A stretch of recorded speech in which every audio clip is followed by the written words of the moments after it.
Stretching along Brazil's east coast and inland to parts of Paraguay and Argentina, the Atlantic forest is one of the oldest in South America. In Brazil alone, the once vast carpet of green covered an area almost twice the size of France.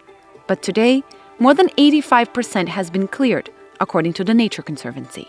And what remains is a fragmented patchwork split apart by coffee, cattle, and dairy farms.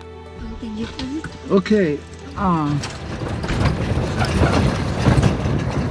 For nearly 3 decades, Robin and Binka Le Breton have been working to restore this threatened paradise and passing along their knowledge to future generations.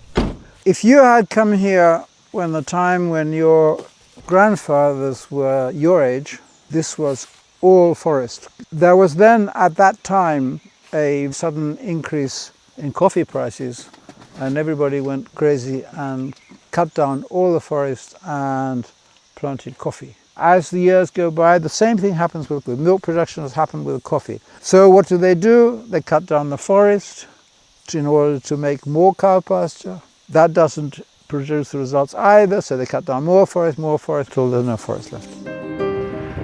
In 1999, they launched Iracambi, an organization that strategically plants native flora back into the surrounding hillsides. So what we're doing here with the whole business of collecting the seeds, making the seedlings, planting the trees, by restoring and connecting the forests, we're creating wildlife corridors and corridors for plants. Key to their success is an education program that brings in people from all over the world and also from nearby communities. 5 years ago, Juliana Vital was one of them, learning about planting and cultivation techniques. Here we have a jatobá tree, my favorite, but we plant a lot of jussara too. Jussara is a plant that's endangered. Over here we've got a yellow araçá, a jacaré wood tree. Now she's in charge of nursing all these seedlings until they're ready to go in the ground. She came and was part of the group and mixed with the foreign students. And it must have been then that she got this dream. That dream, to run her own agroforest, is now a reality.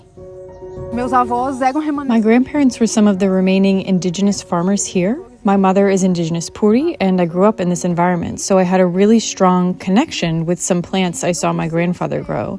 Unfortunately, I didn't, and he didn't save any of his seeds. So now I'm trying to connect with local farmers, especially indigenous ones, to try to recover those seeds and start from scratch. This is cotton, a type that's been grown here a long time. I feel grateful to have this opportunity. We come to understand that we're really taking care of ourselves. To plant something and then wait for the seed to grow, for it to bear a new seed that we can save. I don't think I fully grasp yet how much this is shaping me as a person. As they like to say at Iracambi, every forest starts with a seed. Just a few years ago, we started working with agroforestry, and that's an easier sell because people can get some kind of economic benefit out of it. So we're still experimenting and working with the community to see what they want and how we can make it work for them. To date, the NGO has helped establish 5,000 hectares of protected forest and raised and planted 250,000 native species of trees. It's good for the land and it's good for the people, but you can just see the land is looking so much happier.